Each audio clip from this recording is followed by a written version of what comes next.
ahora vamos a ir a ver cómo, vamos a estudiar otros dos textos, donde, bueno, un texto prácticamente donde el pastor quiere, quiere también dirigir o quiere supervisar la liturgia, las liturgias domésticas, estas liturgias que todavía no están tan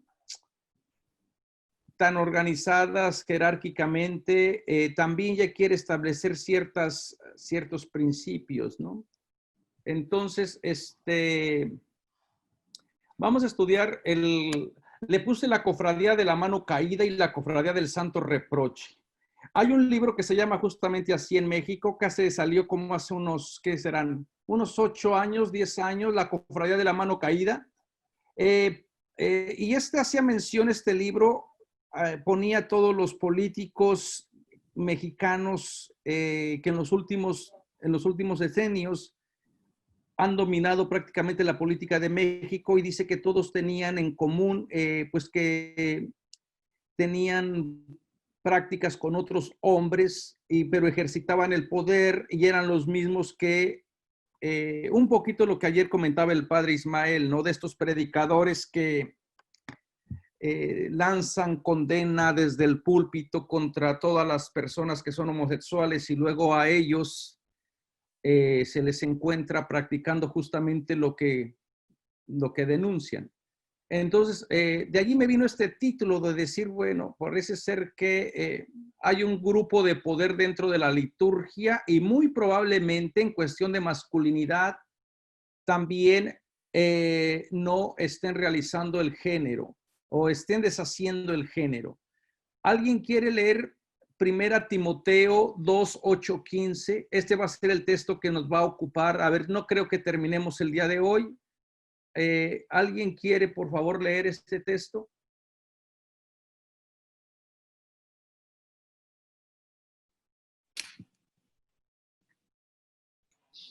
¿2, 8, 15, padre? Sí, por favor. Sí, por favor.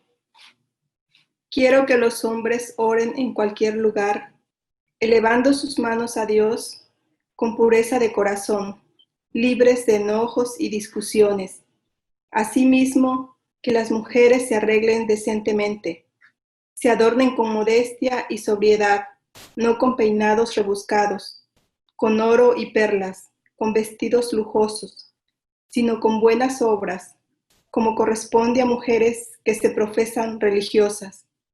La mujer debe escuchar la instrucción en silencio con toda sumisión. No acepto que la mujer dé lecciones ni órdenes al varón. Quiero que permanezca callada, porque Adán fue creado primero y Eva después.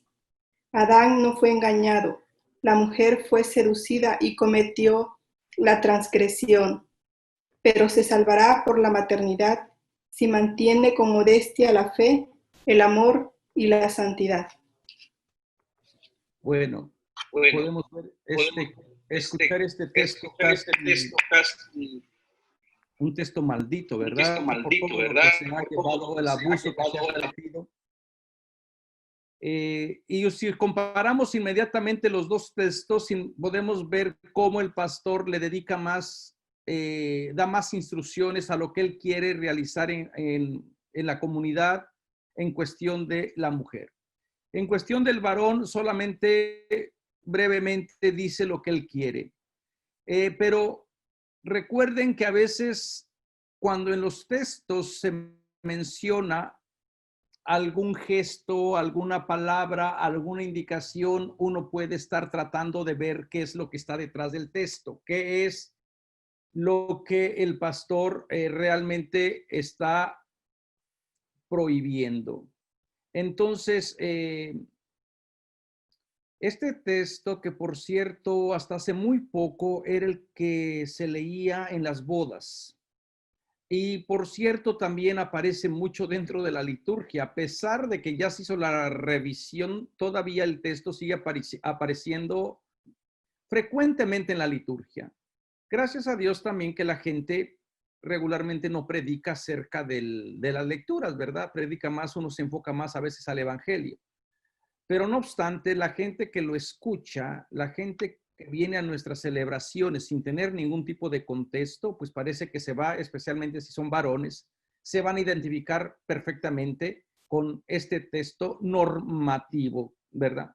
Y vamos a ver primeramente la idea que quiere de los varones, porque posiblemente existe dentro, entonces estamos hablando que todavía no hay un establecimiento, no hay un edificio público para hacer la oración. Esto crea bastantes problemas. ¿Hasta qué momento realmente podemos trazar para poder asignar a un edificio que sea exclusivo prácticamente para la oración? Yo creo que podemos tener vestigios ya para el segundo siglo, tercer siglo, segundo siglo. A estas alturas todavía la comunidad se reúne en la casa de la oración, en una casa común, en una casa, y claro, esto va a crear conflictos porque dentro de la casa también la casa, el espacio también es jerárquico. Picasa por ahí cuando estaba hablando de la Eucaristía, hablaba de las mesas, ¿no? Todas las casas de los ricos tenían lo que nosotros conocemos como se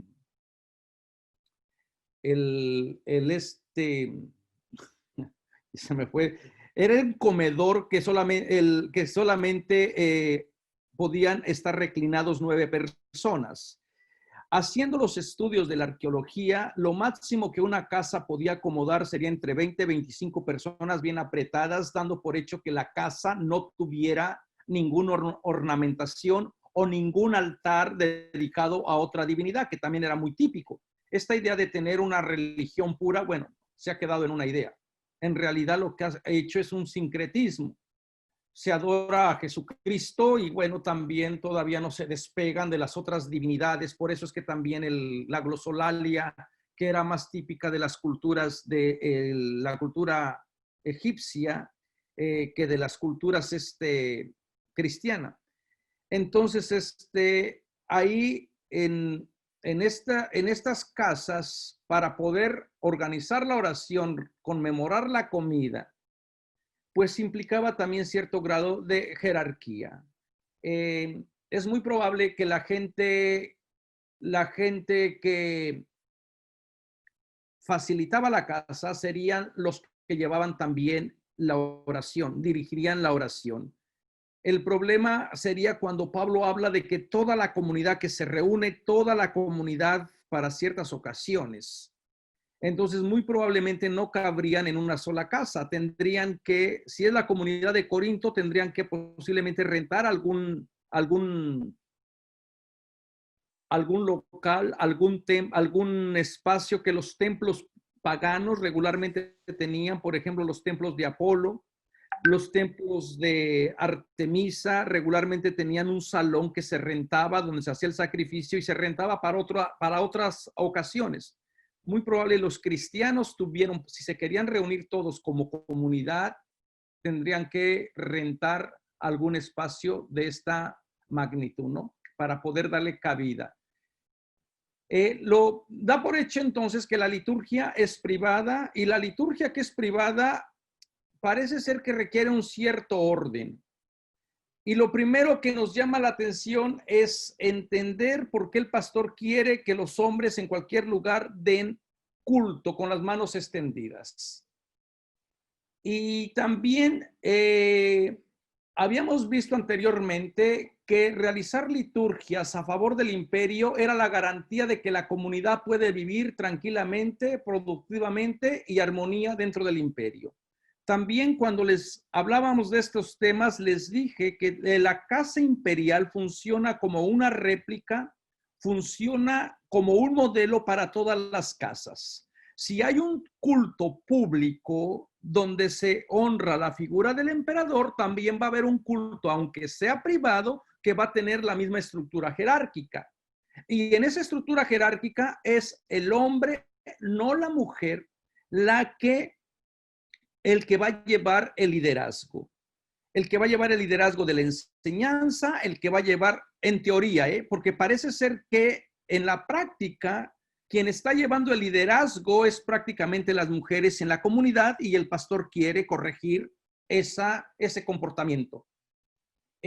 Recuerden que las mujeres, o en la historia de las religiones, las mujeres perdieron gran campo cuando la religión dejó de ser doméstica y pasó al ambiente público. Los primeros inicios que tenemos es que la religión era doméstica, la religión estaba conectada con casa, con comida, y en alguna ocasión que ya pasó a ser del dominio prácticamente del espacio fuera de la casa, se necesitó un sacerdote, se necesitó un culto, se necesitó también rituales que fueron realizados por el hombre. Y también la diosa, de ser venerada como la diosa de la madre tierra, pues pasó a ser una figura también masculina. Pero todos los vestigios arqueológicos que tenemos apuntan a que las primeras expresiones de las comunidades y de las culturas fue prácticamente a la diosa, la madre tierra. Y todo el conocimiento, todo el saber que vamos a ver más enseguida, pues fue visto con sospecha en manos de mujer. En cambio, en el varón se espera que el hombre conduzca, sea inteligente, gobierne, sea líder, ¿no? Entonces, es muy probable que estas liturgias sean una réplica de las liturgias que se harían públicamente, y el pastor quiere organizar, quiere normar este tipo de liturgias para vivir una vida en paz. Y a mí me llama mucho la atención el simbolismo de las manos, porque he crecido y vengo de una cultura donde la mano tiene mucho simbolismo, pero y siempre casi es positivo, siempre y cuando la persona tenga la mano bien puesta o no se le caiga la mano, ¿verdad? En la cultura nuestra, no sé, latinoamericana, el hecho de que tú le besaras la mano, por ejemplo, a tu padrino de la primera comunión, el hecho de que le besaras la mano, por ejemplo, al sacerdote, no sé si ustedes en sus culturas tenían estas expresiones, estos gestos, de besarle la mano a una persona de autoridad. Entonces la mano,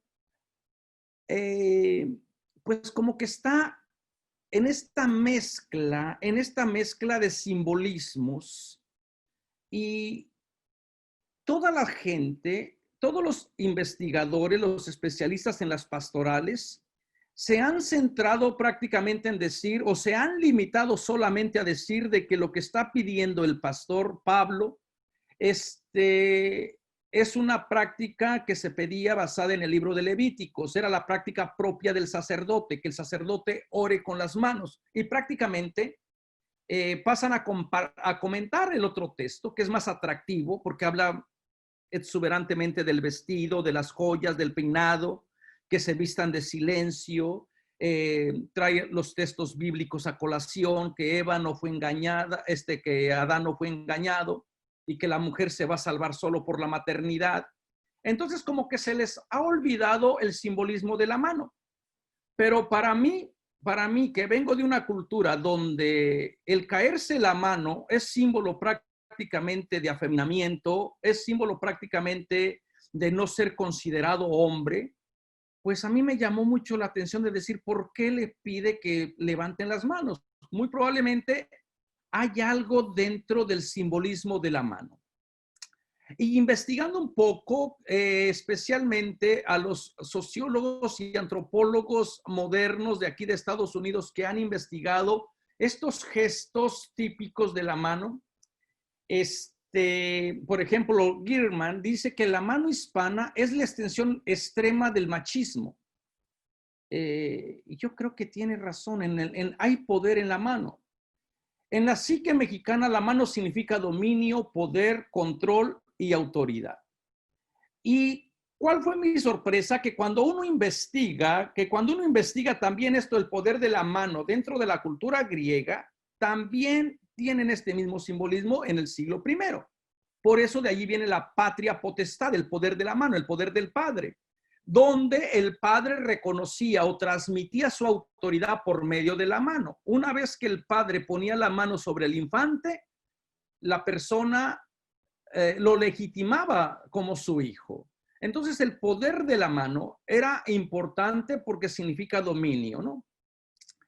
Entonces fíjense lo que dice La postura o posicionamiento del cuerpo tiene un significado simbólico social inmenso, como Pierre Bourdieu ha dicho acertadamente. El cuerpo es el lugar donde habita el honor y divide el mundo. De acuerdo con la oposición entre el hombre y mujer, este y oeste, futuro y pasado, arriba y abajo, derecha e izquierda, todo radica prácticamente en el gesto de la mano. Por eso también es bastante interesante como en el caso, por ejemplo, de Jesús cuando van los zebedeos y que le dice, Señor, queremos pedirte un favor. Jesús les acaba de decir que los van a matar, lo van a Jerusalén, lo van a matar. Queremos que cuando tú vengas, cuando tú reines, uno se ponga a tu diestra y el otro a la siniestra. ¿Y por qué la izquierda siempre tiene que ser la siniestra? Todo esto es una construcción social realmente también, ¿verdad? Entonces, también en la mano. Ya después, cuando uno tiene todas estas hermenéuticas o cuando va viendo el poder del cuerpo, los gestos, las actitudes, porque hay un lenguaje no verbal, el cuerpo comunica algo. El hecho de que Jesús esté sentado, inclinado, que se agache, también es un texto que se debería de estar examinando. Por ejemplo, cuando Jesús con su cuerpo le presentan a la mujer que fue sorprendida en pleno adulterio, lo cual es casi imposible, pero bueno. El hecho de que Jesús no diga nada antes de que hable, pero está hablando con su cuerpo, el hecho que se ponga al mismo nivel de la mujer, el hecho de que diga casi que yo me pongo de escudo, si alguien te avienta una piedra, primero me pegan a mí. O el hecho de que el hombre de la mano atrofiada, el hombre que se encontró Jesús con la mano atrofiada en la sinagoga de Cafarnaúm, y Jesús le diga, estira tu mano. Como que esos detalles ya nos van a hablar de que el cuerpo habla. El cuerpo, la postura, la posición, el gesto, todo tiene un lenguaje que nos va a ir comunicando un mensaje. Pero para eso necesitamos poner también atención a esos gestos, a esas posiciones que tiene el cuerpo dentro de la narración para poder decir, bueno, ¿qué simbolismo? Y claro, las personas que especialmente hay un libro de una autora, Mary Douglas, se llama la señora, una inglesa, que hace muy poco murió. Ella continuamente visitaba aquí la Universidad de CTU del Catholic Theological Union, y ella tiene un libro que se llama Pureza, peligro, yo creo, no sé cómo lo traducirían, pero era peligro e impureza, o tabú o impureza, posiblemente lo tradujeron así, donde ella afirma que todas las sociedades organizan a sus comunidades de acuerdo al cuerpo humano. El cuerpo humano es como una sociedad y todos los orificios del cuerpo humano siempre van a entrar en conflicto, ¿no? Todo lo que implica frontera. Y por eso va a tratar de decir, todo lo que esté en su lugar es puro, todo lo que está fuera de lugar es impuro. Que tiene la mano fuerte, que eres hombre, y que tiene la mano fuerte, estás en correcto lugar. Pero que tengas una mano que sea débil, descalificado como hombre.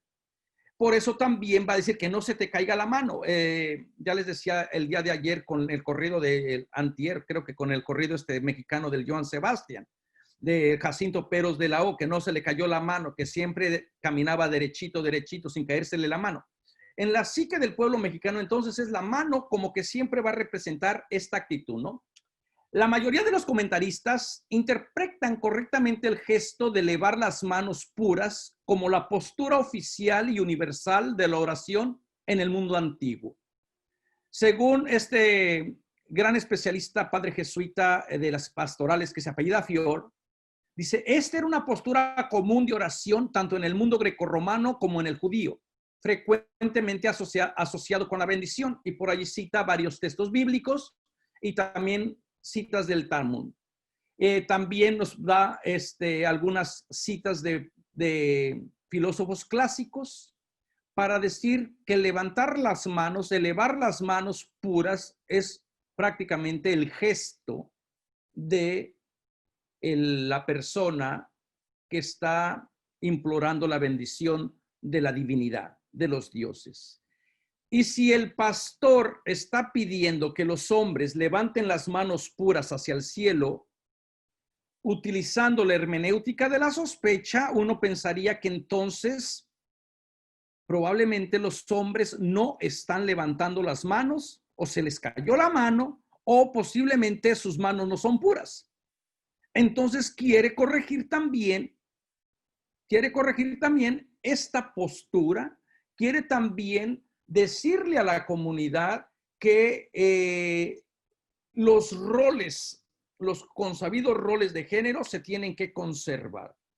Y claro, entonces, si en la casa de oración los hombres no se comportan como hombres, porque sus manos no son levantadas como hombres, o sus manos no son puras, como vamos a ver y argumentar, entonces es muy probable que donde no hay una autoridad que se ejerza, habrá grupos de poderes que quieran ejercer ese poder.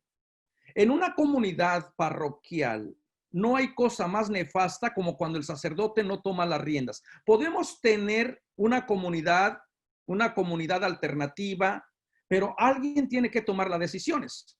Pero si nadie quiere tomar las decisiones por no ofender o por esto, entonces va a crear división porque los grupos de poder, alguien casi que va a decir, a ver, quítate y aquí yo las tomo. Entonces, probablemente también en este tipo de casas de oración, si los hombres no estaban levantando las manos, no estaban asumiendo el rol que a ellos por naturaleza o por los dioses o por lo que ustedes quieran y manden les tocaba, es muy probable entonces que las mujeres, al ver que dichos roles quedaron así ambiguamente fluyendo en el aire, es muy probable que ellas tomaran la iniciativa de hacer liturgias y también de enseñar.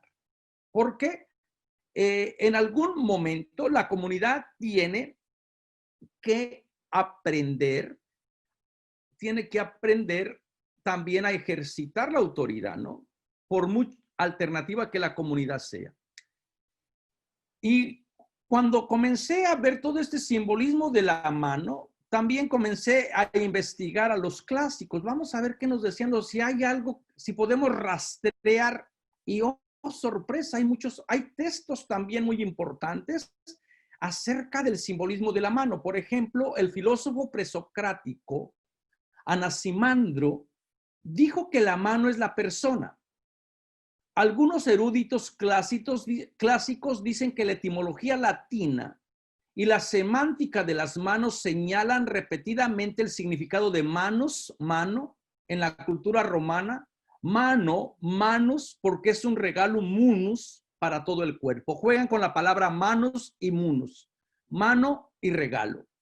Entonces, si la mano es la persona misma, si la mano tiene autoridad, si la mano tiene poder, si la mano es un regalo de los dioses, ¿por qué habrá personas en la comunidad del pastor, pues que no ejercitan esta liturgia o que propiamente sean exhortados a que sus manos sean elevadas al cielo? Entonces es allí cuando uno dice, muy probablemente esta gente no cumplió las expectativas que el pastor tenía, no cumplió estas expectativas y también creó confusión. Entonces, si las mujeres comenzaron a enseñar, comenzaron a vestirse de tal manera, comenzaron a predicar o comenzaron a hacer liturgias, como vamos a investigar, pues a lo mejor es que vienen de otra tradición, por un lado, y también porque posiblemente vieron el campo que los hombres dejaron. Y un campo donde no se ejercite la autoridad prácticamente va a dar hincapié para que otro grupo de personas lo hagan. Me imagino que ustedes han de tener la experiencia dentro de las comunidades. Cuando la persona que esté en autoridad no toma la autoridad, va a crear estas luchas de poderes entre los diferentes grupos. Y el grupo que sea más allegado y la persona que sea más atrevida va a ser la función de la párroca, ¿verdad? Y regularmente también los grupos no luchan, regularmente no luchan o luchan porque la persona que está arriba ejerciendo el poder caiga, pero lo que quieren es que caiga para que ellos se propongan ahí. No luchan por crear comunidades donde la autoridad o las relaciones sean más de tú a tú, sino regularmente se lucha porque no luchan porque el sistema jerárquico caiga, se lucha para que yo ocupe el lugar que la otra persona tiene, la persona que esté en poder, la persona que esté en autoridad. Y así tenemos parroquias donde los que antes eran oprimidos, ahora se volvieron peor. Son verdaderamente explotadores, son faraones. Así que no quiero llamar a Jaime a conciencia aquí, ¿verdad? Sí. Jaime no es faraón, ya lo sabemos. Entonces, Aristóteles observa que la mano no debe ser considerada como un órgano, sino como muchos, puesto que tiene la función de ser un instrumento para otros instrumentos. Porque por la mano se transmite vida, se transmite autoridad, ¿no? Entonces tenemos grandes ideas. Quintiliano creía que las manos eran capaces de comunicar y transmitir mensajes comparables a nuestro discurso verbal y que tal lenguaje era de alguna manera común a todos los seres humanos. Y ya vemos personas que hablamos con la mano, habemos personas que utilizamos mucho la mano. Y hay culturas que prácticamente la mano, sin la mano la gente no se puede entender. En cambio, hay otras personas donde, o otras culturas donde no son tan eufóricas al usar las manos, ¿verdad? Nuestras culturas parece que van más bien como en la línea de los italianos, donde la mano lo es todo. Hablamos con las manos, hacemos cosas con las manos. Los clásicos dicen que Thorsten dice que Anaxágoras afirma que los seres humanos son más racionales que los animales porque tienen manos y son capaces de dar forma a sus ideas, claro, por medio de las manos. Los animales también tienen manos, pero los humanos hablan por medio de las manos. Y bueno, y no quiero decir todos los gestos obscenos que se pueden decir por la mano. Prácticamente sería muy interesante ver todo lo que nosotros pudiéramos comunicar solamente por las manos. El ver la mano de la persona, la mano te revela, así como incluso en la antigüedad había cursos para saber la personalidad de la gente por medio del carácter físico, por medio de la apariencia física, por medio de cómo ves, cómo respiras, cómo mueves la boca, cómo mueves la cabeza, cómo mueves las manos. Por eso es que es importante tener en cuenta estas ideas para describir y para imaginar qué es lo que está pasando en esta situación cuando el pastor quiere que se eleven las manos santamente, justamente. ¿Estará entonces las manos de la gente no siendo puras? Para los romanos, la elevación de la mano o el brazo era entendida también como una sinécdoque del poder donde los veriviri, los verdaderos hombres, podían morir en las manos de sus enemigos. Y por eso también es que buscaban que el enemigo estuviera a la altura del conflicto.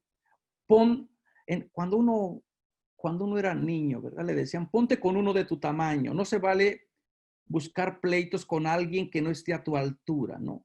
Y para un romano, pues era bastante morir honorablemente si morías en batalla, pero con alguien que fuera también en batalla. En cambio, si mueres por manos de una mujer, pues sería muy deshonroso, ¿no?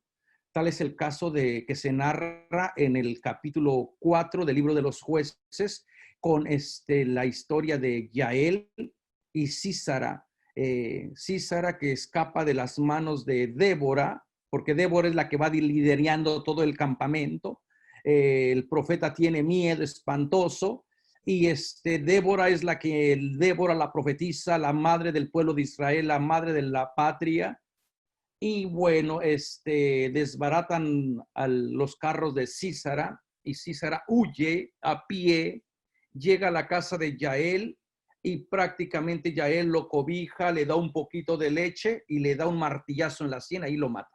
Entonces murió deshonradamente. en manos de una mujer. Pero si mueres en las manos de tus enemigos, es morir honradamente, es morir como todo un macho.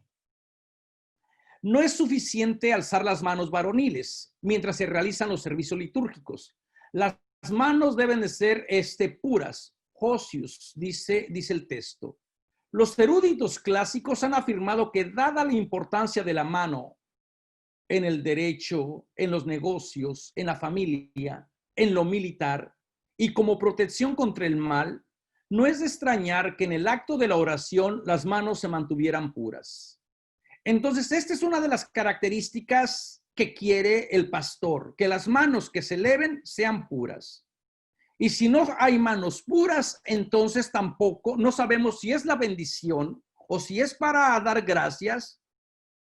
Sabemos que en la cena del Señor, no podía haber cena del Señor mientras no se esperaban a la gente pobre, a la gente campesina, a la gente que posiblemente no tenía la oportunidad de traer nada a la mesa.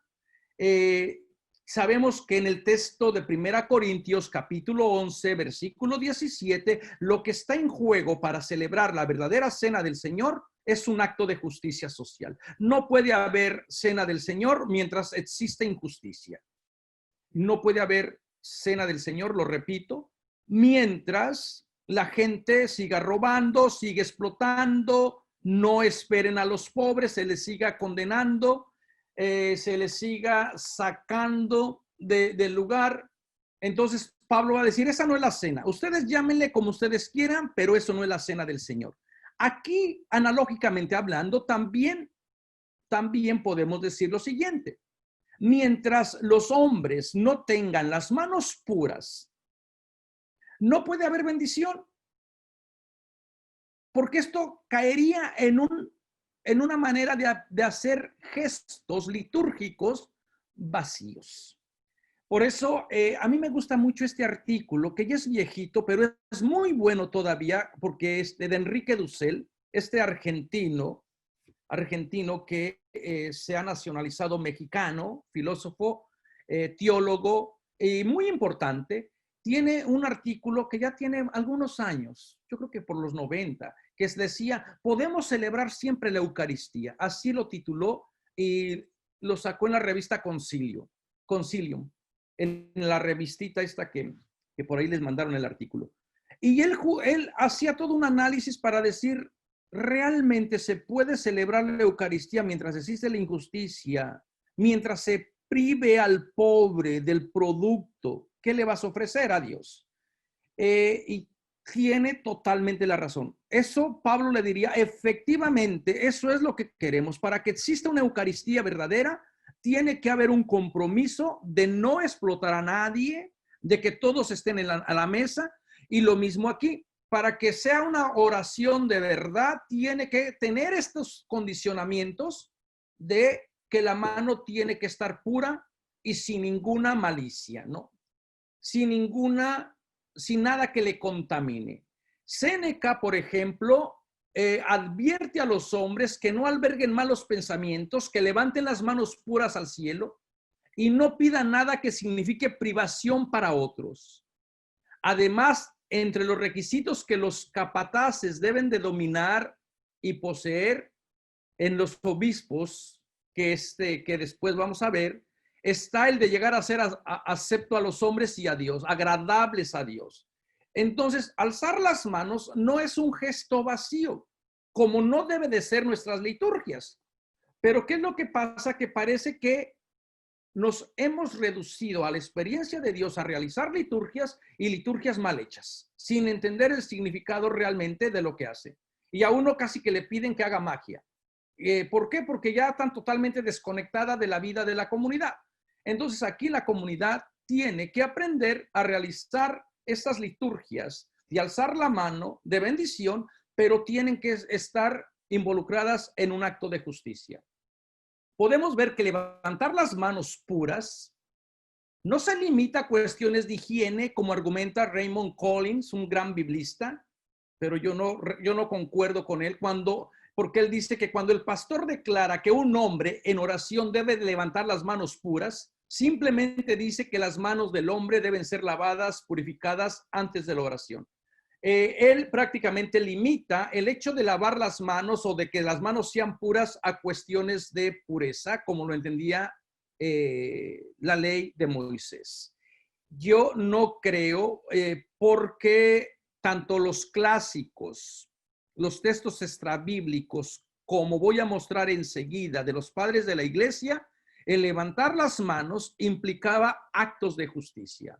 Manos puras implica cuestiones de justicia social. Al menos así es como los padres de la iglesia, como Juan Crisóstomo, entendieron estas exhortaciones. Y dice Juan Crisóstomo, San Juan Crisóstomo, ¿qué es puro? Pregunta. Lo que es no lavado con agua, sino libre de la avaricia, del asesinato, de la rapacidad, de la violencia, sin ira ni duda. Ahí podemos ver cómo el tener las manos puras no es una práctica meramente de un rito superfluo. El tener las manos puras implica estar libre de injusticia, de avaricia, de asesinato. Para Tertuliano, las manos puras deben estar libres de falsedad, asesinato, crueldad, envenenamientos, idolatrías y de todas las otras manchas que, concebidas por el Espíritu, se llevan a cabo por medio de las manos.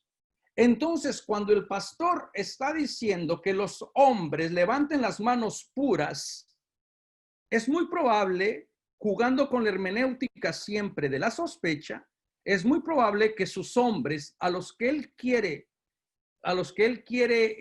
hacer verdaderos hombres, verdaderos ciudadanos y verdaderos líderes de la comunidad, no tengan las manos puras, no estén libres de pecado. Posiblemente sus manos están manchadas de algún tipo de injusticia, pero no sabemos. El pastor da otra pista sobre la frase manos puras, que podría indicar que los hombres de Éfeso pertenecían a la cofradía de la mano caída cuando afirma que deben de estar sin ira ni rencores. Otras dos, entonces también el mismo texto está relacionando la pureza de la mano no con cuestiones meramente, vuelvo y repito, cuestiones de pureza, sino también en cuestiones de justicia social. Habla que deben de estar sin rencores y sin ira. Y estos dos motivos o estas dos imágenes de la ira y de los rencores era lo que todo buen hombre debía de gobernar. Se esperaba que el emperador fuera una persona libre de ira, que dominara estoicamente todos esos sentimientos, esas bajas pasiones. Ayer vimos cómo el Séneca se quejaba de que todos somos esclavos de algún sentimiento, de alguna baja pasión, de algo visceral. Bueno, del emperador se va a esperar que sea una persona que ha dominado estoicamente todos esos sentimientos, que ha llegado a una apatía total de tener control sobre sí, ¿no? Hemos demostrado cómo se esperaba que los Beribiri controlaran y dominaran todas sus pasiones, especialmente la ira, que según Plutarco, la ira equivalía a las mordeduras de las víboras. Porque cuando una persona está en la ira, pues pierde todo, pierde el control, y la ira es capaz de llevar a la gente a cometer cualquier tipo de vicio, de pecado o de violencia. Por eso Plutarco le va a recomendar a César, dice, cuando te enfades, no digas ni hagas nada antes de repetir a ti mismo las 24 letras del alfabeto. Nosotros por ahí decimos cuenta hasta 10, ¿no? Cuando estás así, respira profundo, no pasa nada. Ponte en cuarentena, cierra la puerta, pueblo mío, hasta que pase la calamidad. Isaías, un texto precioso, ¿verdad? Que la gente ha pensado, ay, sí, ya estamos en los fines de los tiempos, porque ya viene la calamidad. Bueno, entonces, la idea es, contrólate, porque una persona que no modera su lenguaje, que no modera su comida, que no modera su bebida, que no modera su vestido, todo era escrutinado, todo era pasado para ver si de verdad la persona era un verdadero hombre o caía en la enfermedad del afeminamiento, como ellos decían, ¿no? Entonces, la ira debe ser controlada. La ira no debe de estar dentro de la persona, ¿no? Y por allí también vamos a tener muchísimos textos de Jesús donde nos va a invitar, o en la Biblia, ¿te acuerdan aquel texto, el más famoso, yo creo, del Caín que se llena de ira, de enojo, porque Dios aceptó la ofrenda de su hermano y la de él no? Y dice cómo la ira está allí como un mal. Después la carta de Pedro, la segunda carta, ¿no? Para comenzar del primer libro casi al último, donde dice que llega la noche, no le dejen lugar al diablo, porque el diablo está como león rugiente buscando a quien devorar. Estos sentimientos negativos que hacen que la persona pierda el control deberían ser dominados. Y también ellos creían que la ira era propio de las mujeres. Las mujeres son más propensas a la ira que los hombres, los enfermos más que los sanos, los viejos más que los hombres en su mejor momento y los desafortunados más que los prósperos. Plutarco realmente, cuando uno lee a Plutarco, dice, parece que no ha pasado nada de moda, todos pensamos que todos tenemos los mismos problemas, ¿no? Entonces, según Plutarco, las mujeres, los ancianos y los enfermos y la gente desdichada son los más propensos a la ira.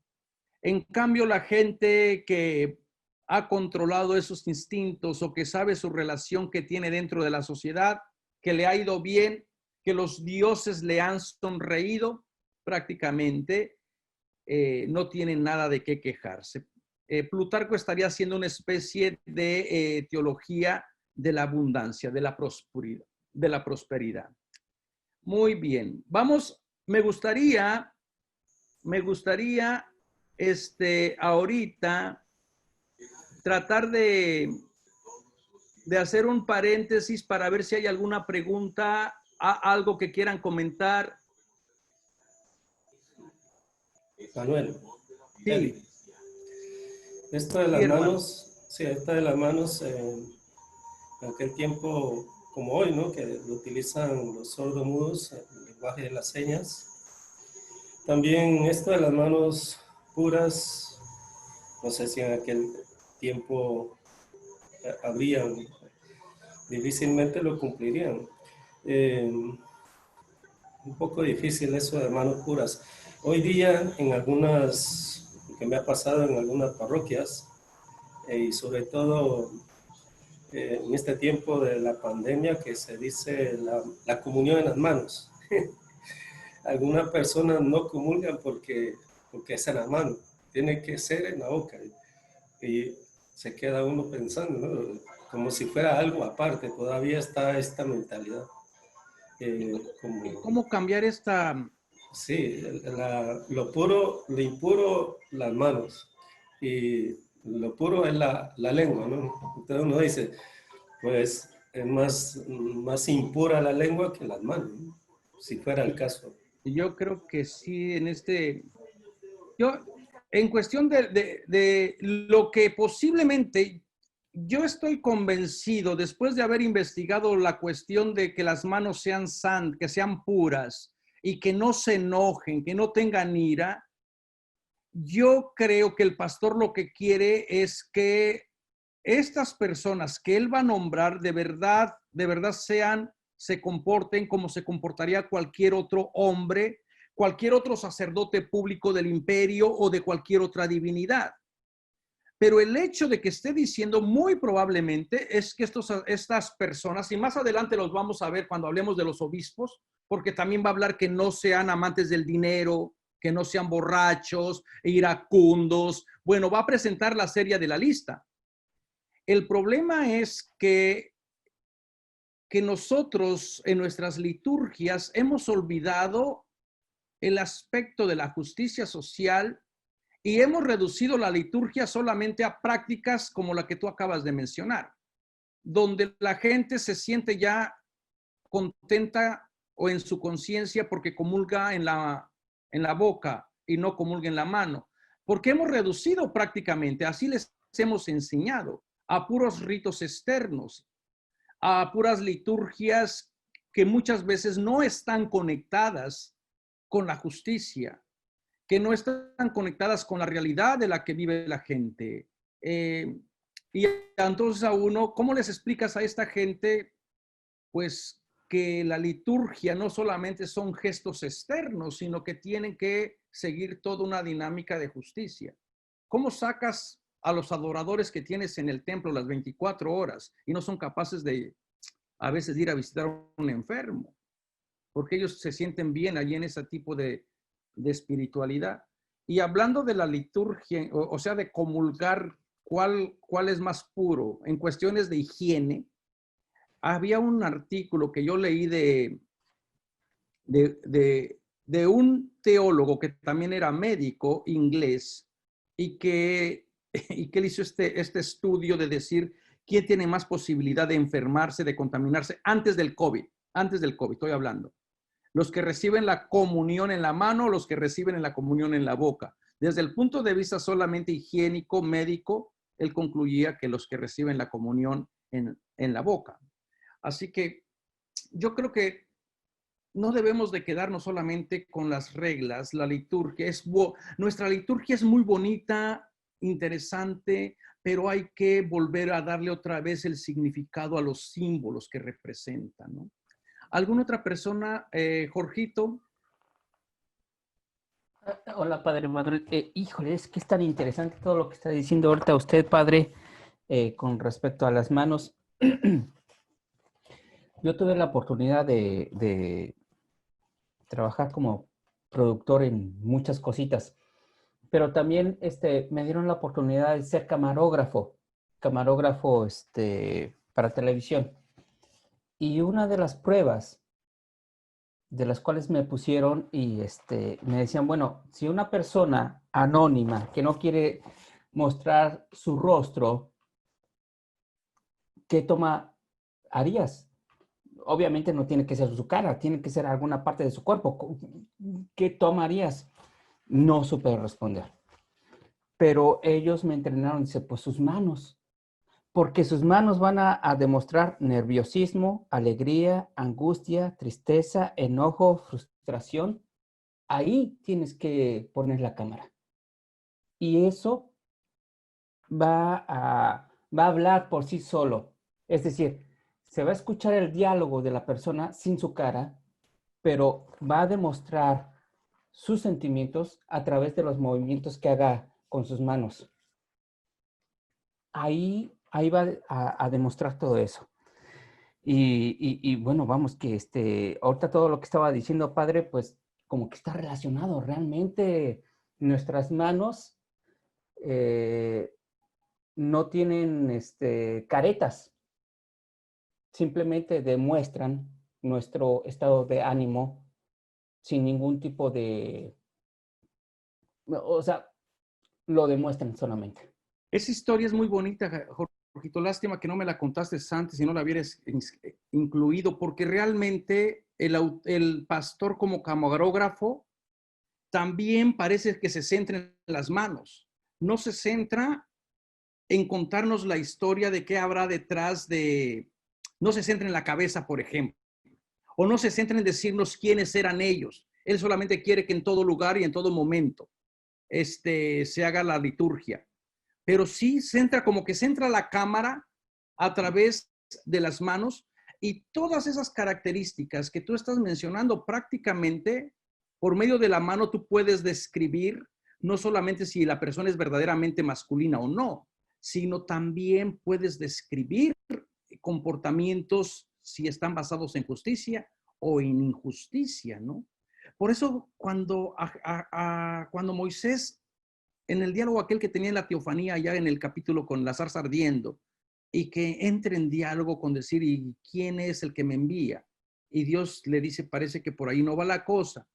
En otro texto después Moisés va a decirle, muéstrame tu espalda, porque el cuerpo habla. Por medio de la espalda, Moisés quiere saber qué tipo de trabajo tiene Dios. o quién sería Dios, ¿no? Porque la espalda podría hablar si era una persona que se dedicaba a la construcción, si tiene una espalda fuerte, un cuerpo musculoso, o si sería una persona que se dedicaría al campo, si estaba toda aguijonada por los tábanos que le picarían, ¿no? Entonces, el cuerpo, las manos hablan. Y por eso también hasta en la liturgia de ahora, estas manos solamente se hicieron para consagrar, ¿no? No puedes tú hacer otras cosas que no sea solamente para consagrar. Mis manos son sagradas, están hechas solamente para consagrar. Y no te puedes involucrar en los mundanos quehaceres de la demás gente, porque te contaminas. Bueno, ¿alguien más tiene alguna pregunta de Marco, hermano Marco? El micrófono, te oigo yo por acá. El micrófono. Ok. En neurolingüística, muchísimas gracias, Padre Manuel. En neurolingüística es muy importante enseñar a interpretar las manos. Los gestos, ellos recomiendan que cuando una persona quiere conocer la personalidad del interlocutor o de la persona que tiene enfrente y está hablando, que lo que debe de observar más que nada es la posición de las manos y sus movimientos. Y cada movimiento refleja lo que está sintiendo. Inclusive enseñan que por el movimiento la persona sabe si el exponente conoce el tema o lo desconoce y lo está inventando. Que se me hace eso algo muy interesante en neurolingüística. Por otro lado, esto es algo, a lo mejor no sé si tenga alguna relación, pero si ustedes observan a Hitler, él aprendió cómo utilizar las manos y captar la atención cuando él hablaba.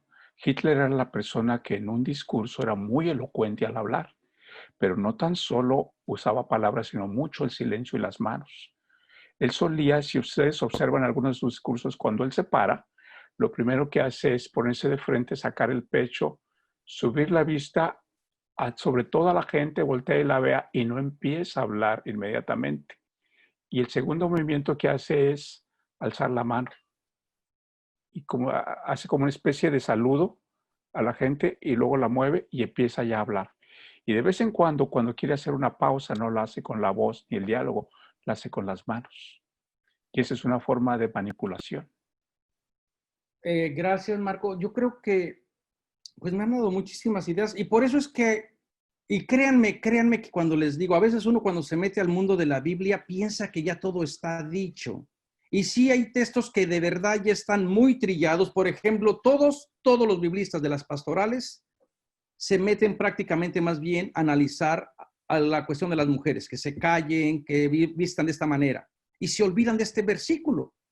Y todo, para mí lo que ustedes están compartiendo realmente tiene mucho sentido, porque también por medio de la mano vas a ir descubriendo otras partes del cuerpo. Y también si queremos ponerle de una manera erótica, por medio de la mano tú vas a saber, bueno, qué trabajo tiene, o también las manos pueden invitar, igual que los pies en la cultura bíblica, ser motivos también de erotismo. Por eso es que el lavar los pies también puede invitar a tener estas otras connotaciones, ¿no? Perdón, y también por medio de las manos hablan que se transmite la energía. De ahí cuando lo importante de cuando se bendice con las manos. Y sobre todo cuando se le toca a la persona, al enfermo. Yo no estaba en los hospitales. Estoy oyendo un eco. Y es interesante que aquí, sobre todo en la escuela de terapia de masajes aquí en Chicago, cuando un estudiante trata de ingresar, la persona que hace la selección de elegidos para tomar cursos de masaje aquí es algo muy serio, muy regulado por el Estado y todo este tipo de cosas. Lo primero que le ve el instructor son las manos. Y le dice, ¿tú tienes manos que te pueden ayudar? No, tú no tienes manos que te pueden ayudar. ¿Quieres? Aprende el curso, pero tus manos no son para esta profesión. Esta profesión. Y yo creo que iría muy en la mano también, por medio de la mano, el Dios que crea, el Dios, las manos que curan, por ejemplo, de Jesús, que en algunos textos, en algunas narraciones, lo tocó de la mano, le impuso la mano, en otras cura a distancia. En otras, por ejemplo, en la mujer hemorroísa, que se acerca diciendo, si tan solo llego a tocarle, el sacarle energía no solamente de la mano, sino de la ropa. Y ahorita vamos a hablar de la ropa. Y ¿alguna otra pregunta? ¿Alguien que tenga un comentario acerca de a ver, Olivia? Yo solo quiero una aclaración. Entonces, fue básicamente para estar en favor con el imperio que se movió la iglesia de ser en casas al aspecto público. No me quedó muy claro eso. Todavía no llegamos a ese momento de la historia. Muy bien, gracias.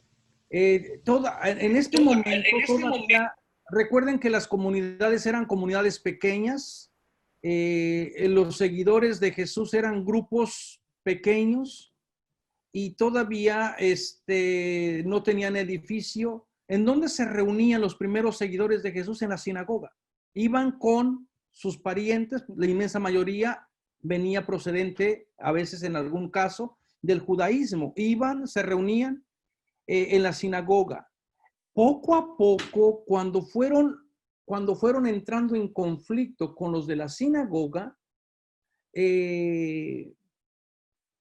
por confesar a Jesús o por darle títulos a Jesús diferente a los que la gente judía vio como una ofensa, es que comenzaron a sacarlos, ¿no? El Evangelio de Juan, escrito más o menos por esta época, va a reflejar estas tensiones que se van a dar en cuanto que ya se van a estar separando de la comunidad judía. Y también desde un punto de vista de los judíos, pues tiene sentido. Si de pronto vienen hermanos y hermanas que alzan la mano, pero ahora alzan la mano y los ojos, haciendo como la liturgia del Hitler. Esa liturgia es del sacerdote propio de Levíticos. El alzarlos, por cierto, que se ha quedado también dentro de la misa, ¿no? El elevarlos la mirada, para darle gracias a Dios por el don de la vida. Pero ahora resulta que cuando se reúnen en la sinagoga, los seguidores de Jesús elevan las manos, elevan la vista, pero ahora en vez de darle gracias a Yahvé, le dan gracias a Jesús por el don de la vida. Entonces, los judíos muy probablemente vieron que le estaban dando títulos que eran exclusivos antes a Yahvé, a Jesucristo.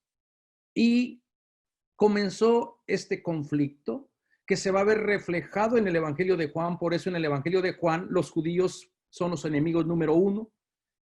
Y incluso por allí en el capítulo 9, cuando en la historia del ciego de nacimiento, cuando le llaman a atestiguar, los fariseos llamaron al que había sido ciego y llaman también a los padres para reconocer si era su hijo, y los padres dijeron, sabemos que es nuestro hijo, sabemos que nació ciego, pero de cómo recuperó la vista no lo sabemos. Pregúntenselo a él, que ya es mayor de edad. Esto lo dijo, pone una glosa, así puso como un detalle. Juan dice, esto lo dijo porque los judíos habían dado una orden de que se expulsara de las sinagogas a todos los que profesaran el nombre de Jesús. Entonces, sabemos que históricamente esta expulsión, este desprendimiento se fue dando paulatinamente. Y cuando ya los expulsaron, que ya no podían ir a las sinagogas, pues comenzaron también posiblemente a tener otros espacios que fueran propios de ellos o a rentar salones en el siglo I, siglo II. Y ya cuando la religión se volvió oficial con Constantino, las basílicas que antes ocupaban los gobernantes, la gente importante, la clase alta, pasó a ser la basílica de los obispos, incluso todo el lenguaje. Pero estamos todavía, Olivia, en el siglo I, II, donde no tenemos bastante información de cómo sería el lugar donde la gente oraba, porque dependía de acuerdo a muchos factores. Si tenían buena relación con los judíos, probablemente se irían a la sinagoga. Si era una comunidad que estuviera económicamente solvente, posiblemente rentarían algún local para reunirse todos. Y si no, se reunirían en alguna casa de algún hermano rico que prestaba la casa y que también el espacio geográfico creaba conflictos, ¿no? ¿Alguna Gracias. pregunta? Clara. Clara tiene la mano levantada, el poder de la Sí. mano. Clara, Clara, ¿qué es ¿Qué voz? me ¿Qué es puedes mano? decir tú acerca de Marcos 3, que Jesús sana al hombre de la mano seca? Esa mano, ¿qué viene a representar? Lo sana en sábado. Lo sana en y sábado, lo sana en Cafarnaún, y lo que está allí representando es prácticamente a una religión que ha enfermado a la comunidad.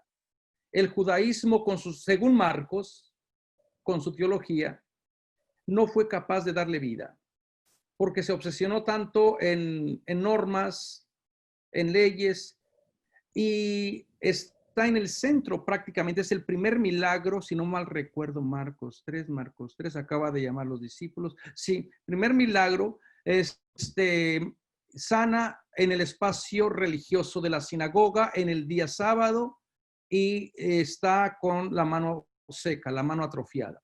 Entonces, representa prácticamente, es una crítica para una religión que ha sido incapaz de dar salud, de dar vida, porque también lo tienes que ver en paralelo después con la casa. La casa, que también es otro modelo también de injusticia, donde va con Simón, Santiago y Andrés, y la suegra de Simón está enferma, y la jala de la mano, la resucita, ¿no? Entonces se pasa del espacio público de la ley al espacio donde la ley ejerce su función, donde deforma a la persona y enferma a otra persona, que es a la mujer. Tantas leyes la mantienen en la vida de la muerte.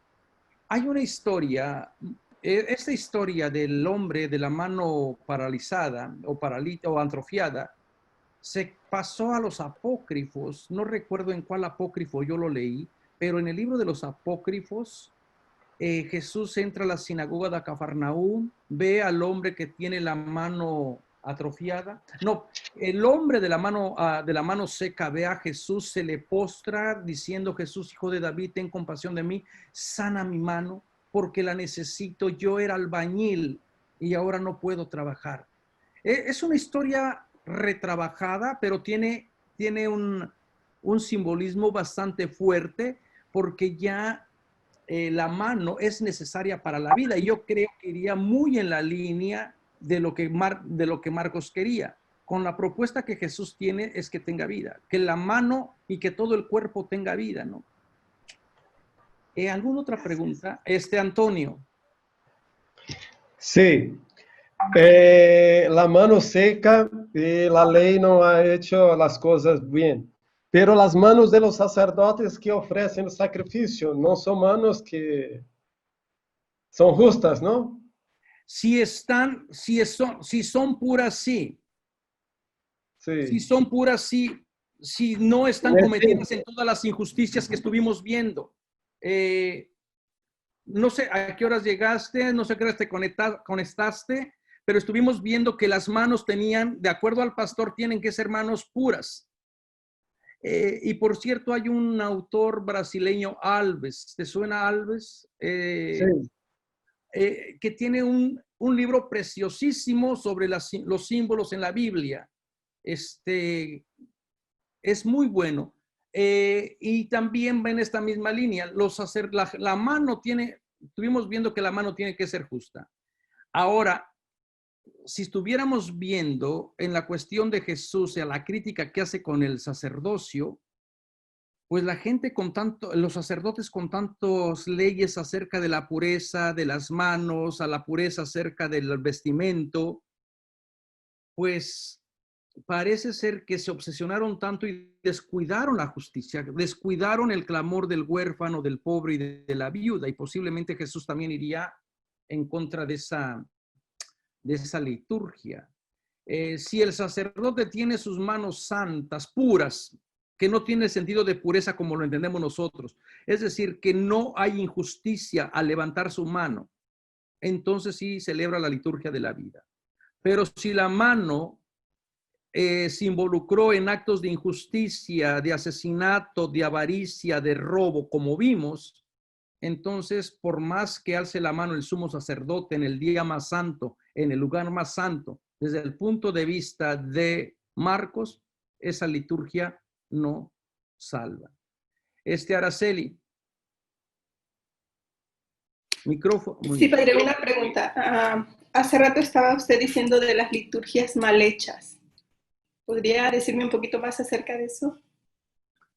Estaban relacionados más bien en las liturgias. Parece que hay mucho eco ahora. Gera, ¿no sabes qué pasa? Okay. Bueno, pues con todo y el eco vamos a seguirle.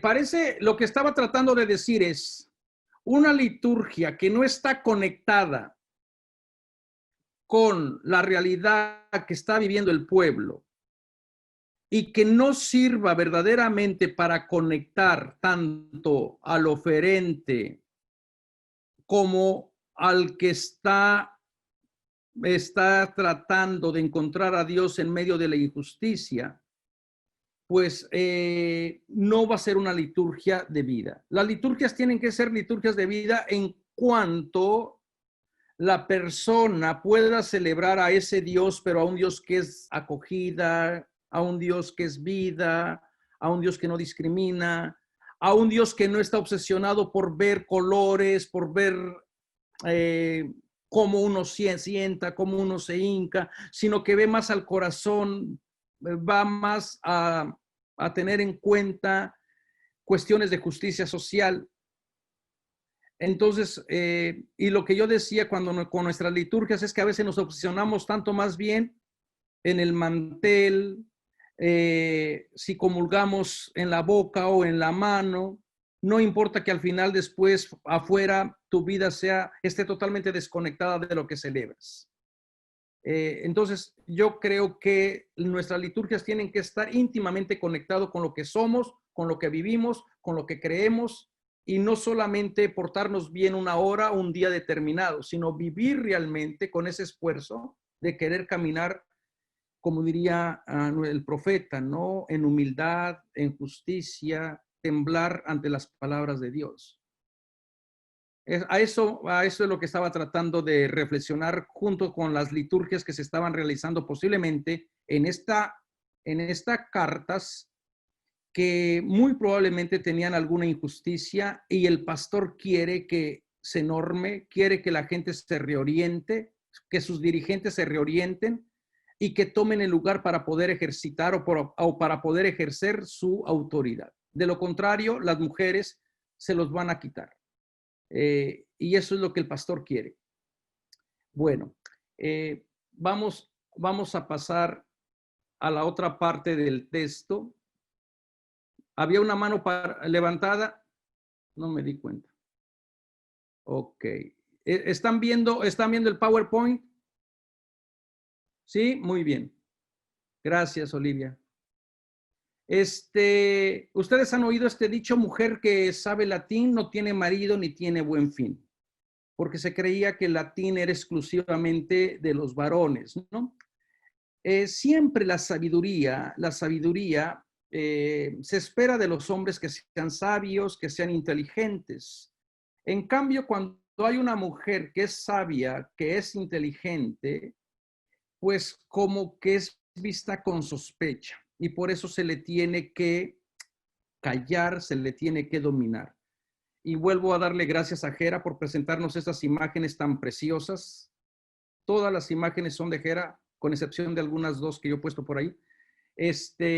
Entonces, como que el conocimiento de los hombres se espera, se legitima. En cambio, el conocimiento de la mujer es visto con sospecha. Y así nacieron las brujas. Todo el conocimiento que ellas tenían de las plantas, de los cuidados de la madre tierra, de imponer manos, de escuchar historias y de sanar por medio de palabras bonitas, fue visto con sospecha y llegó la voz del que representaba a Dios, del sacerdote, y trató de silenciar esas voces, convirtiéndolas en brujas. El pastor, por medio de sus epístolas y la interpretación de sus escritos sagrados, forma a la mujer como lo otro, lo indiferente, lo inesencial, como diría la filósofa existencialista francesa Simone de Beauvoir. Fíjense, esta cita es muy preciosa de Simone de Beauvoir, refiriéndose a cómo la sociedad y cómo la religión y el Estado ha formado a la mujer. Dice, y ella no es otra cosa que lo que el hombre decide que sea. Así se le domina el sexo, queriendo decir con ello que a los ojos del macho aparece esencialmente como un ser sexuado. Para él, ella es sexo, por consiguiente, lo es absolutamente.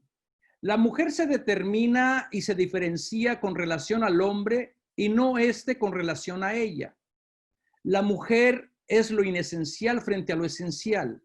Él es el sujeto, él es el absoluto, ella es lo otro. Ella es realmente lo que no cuenta.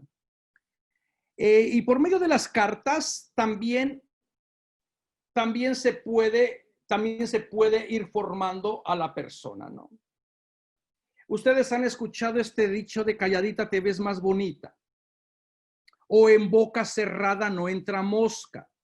Uno pensaría que esto se lo inventó la persona.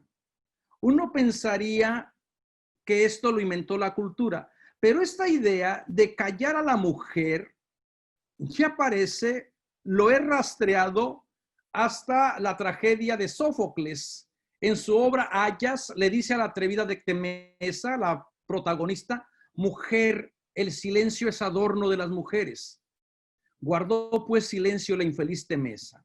Y ese silencio que ha guardado nuestra hermana Temesa prácticamente es el silencio que ha acompañado a las mujeres a través de toda la historia. No solamente en los textos de la tragedia griega, sino también en textos como el que les acabamos de escuchar. No le permito a la mujer que hable, que se quede en silencio. Y claro, el silencio también el silencio ha dado o ha abierto la puerta para que se le cometa violencia al cuerpo de la mujer, ¿no? Y por ahí encontré estas frases: ¿de qué murió? Se ahogó con palabras que nunca dijo. Y me recordaba el texto del Evangelio de Lucas. Lucas, que aparentemente es bastante pro mujer, pero todas las mujeres que Lucas menciona están locas, desquiciadas, impuras, transgresoras de la ley, todas, con excepción de Isabel y de María, todas las demás, las mujeres todas están enfermas, endemoniadas, empecatadas. Y en los Hechos de los Apóstoles, la primera mujer que habla, ¿se acuerdan cuando todos en aquella época romántica que tenían dinero lo vendían y lo ponían a los pies de los apóstoles y esto lo repartían? Eso era un ideal que nunca se logró. Muy bonito el ideal, pero muy lejos de ser cierto. Y bueno, narra la historia de Ananías y de Zafira, que vendieron un campo y se quedaron con el dinero. En complicidad, Ananías vendió el campo, en complicidad con la Zafira, se quedan con el dinero. Luego llegan y le dicen, Pedro, como un gran inquisidor, le dice a Ananías, ¿es cierto que vendieron el campo? Sí. Y pum, cae muerto. Por el espíritu mata al pobre de Ananías. Luego manda a llamar a la Zafira. ¿Vendieron el campo? Sí. Y allí la primera mujer que habla dice sí y la respuesta era no, porque murió. Inmediatamente Lucas cayó a todas las mujeres. Tú dices, bueno, Lucas es bastante hábil en la manera que va narrando y va callando a todo mundo. Todo mundo.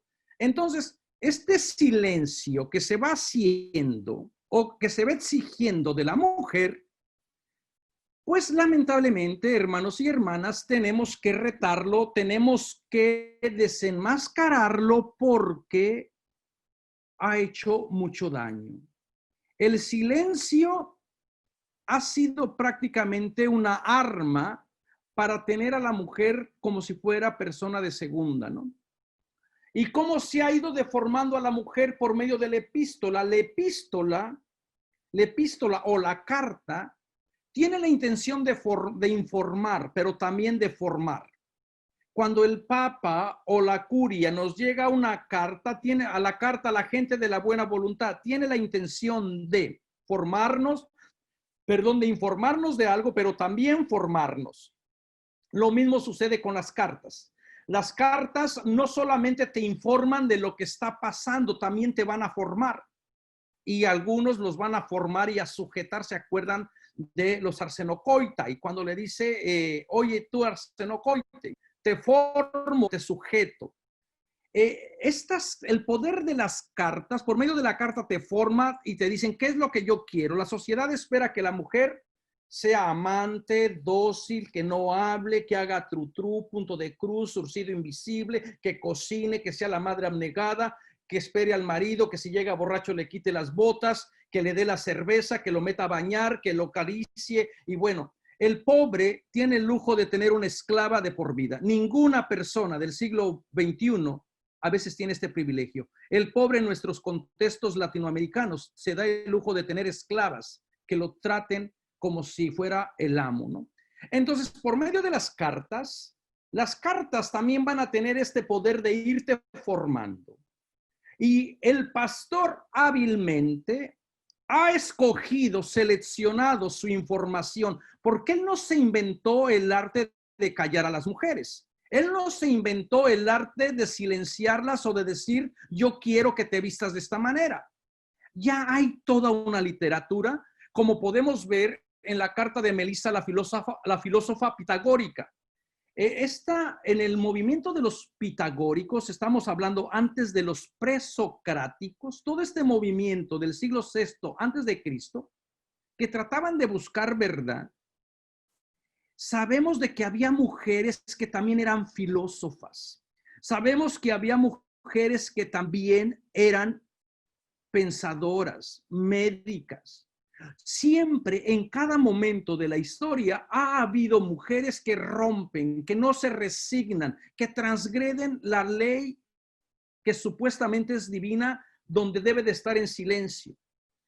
Y así tenemos, por ejemplo, en la cultura griega, esta imagen es de Safo. Safo, que era una poetisa y que tenía todo un, ahora diríamos un convento, tendría una escuela de señoritas donde les enseñaba las artes, las bellas artes, la danza, la música, la oratoria y poesía. Era Safo también la que de alguna manera tenían o aceptaban este tipo de relaciones entre mujeres, y ella, Safo, vivía en la isla de Lesbos. Y en la isla de Lesbos, que por cierto, es un cruce de frontera entre Turquía y Grecia, de allí viene la palabra lesbiana, de Lesbos. Entonces, en Lesbos, Safo tenía este grupo de mujeres. Y esta es una de las imágenes de las pinturas que se han recuperado de Safo de la Edad Clásica, donde Safo cantó y bailó, va a decir los poetas después contemporáneos, ¿no? Entonces, siempre ha habido mujeres. Platón, por ejemplo, en sus diálogos narra la historia de un general que tenía una mujer, Apsia, creo que se llamaba la mujer esta, Apsia, donde esta mujer asistía a las reuniones del marido, hablaba, opinaba, no se quedaba en casa, y toda la gente le decía al general, ¿por qué no controlas a tu mujer? ¿Por qué le permites que hable? ¿Por qué le permites que venga a opinar asuntos de hombres?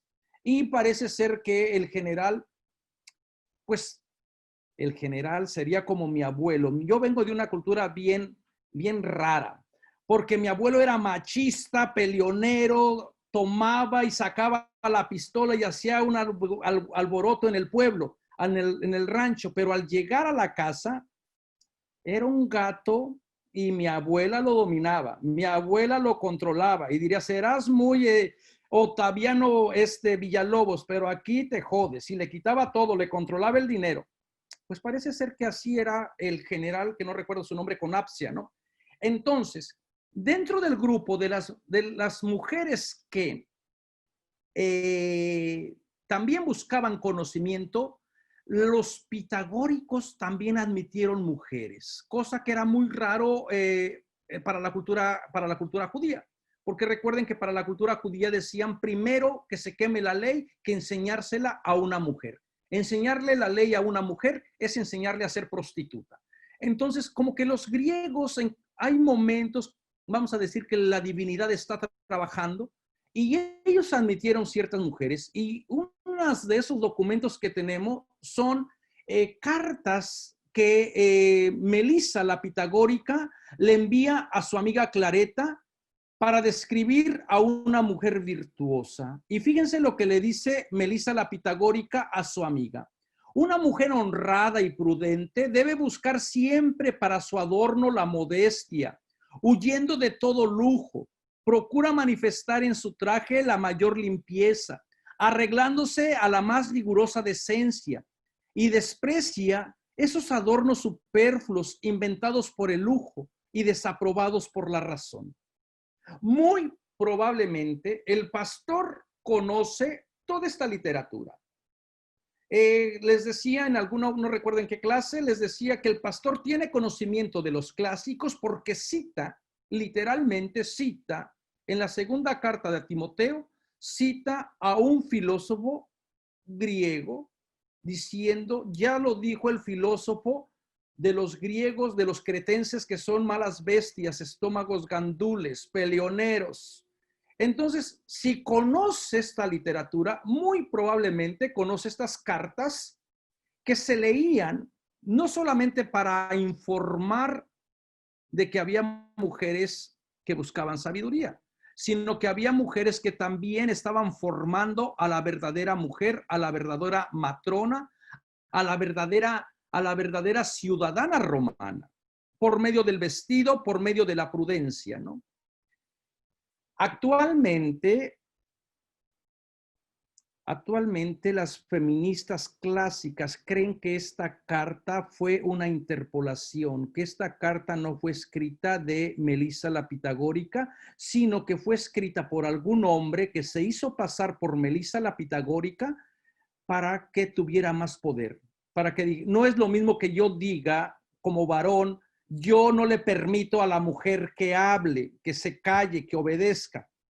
Pero si es la mujer que le dice, yo mujer no le permito a otra mujer que hable, que obedezca, que se calle, pues va a tener más efecto, porque uno va a decir, ah, mira, si hasta en las mujeres ella misma le está callando, ¿verdad? Por eso dice el dicho que mujeres juntas ni difuntas, porque siempre van a estar estos dichos machistas que van a estar siempre en pleito, en problemas entre ellas mismas, ¿no? Entonces, el pastor muy probablemente conoce toda esta tradición porque describe con lujo de detalles. Hay muchas similitudes en cuestión del vestido, de la prudencia, del adorno. Y para Melissa, los lujos, el oro, las perlas, esmeraldas y vestidos elegantes son propios de la mala mujer o la prostituta. Y aquí estoy utilizando las palabras de la mala mujer como lo utiliza Octavio Paz, que dice que los mexicanos tenemos esta dicotomía en relación con la mujer. Por un lado, no hay una fiesta más significativa para el pueblo mexicano, que es el 10 de mayo, para donde se venera, se reverencia a la madre en todo su esplendor. Pero por otro lado tenemos la dicotomía de tratar a las otras mujeres que no son mi familia como si fueran prostitutas. Y tiene esta idea también de la Virgen puta, ¿no? Octavio Paz. Por un lado tenemos a la Virgen de Guadalupe, pero por otro lado tenemos el simbolismo de la Malinche. Estas dos realidades que el pueblo ha engendrado, que habitan como una fuerza maquiavélica o maniquea dentro de la persona.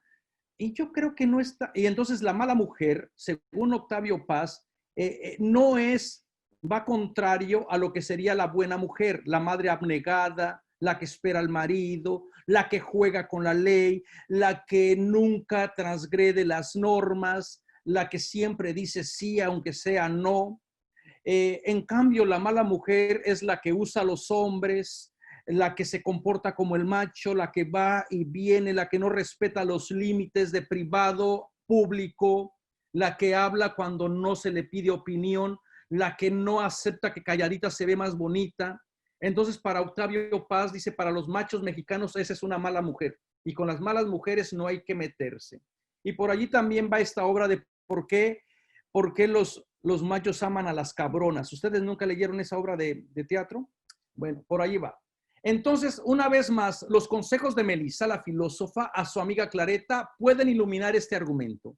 Dice, dejemos para las cortesanas esas ropas brillantes de púrpura, bordadas con talco y oro.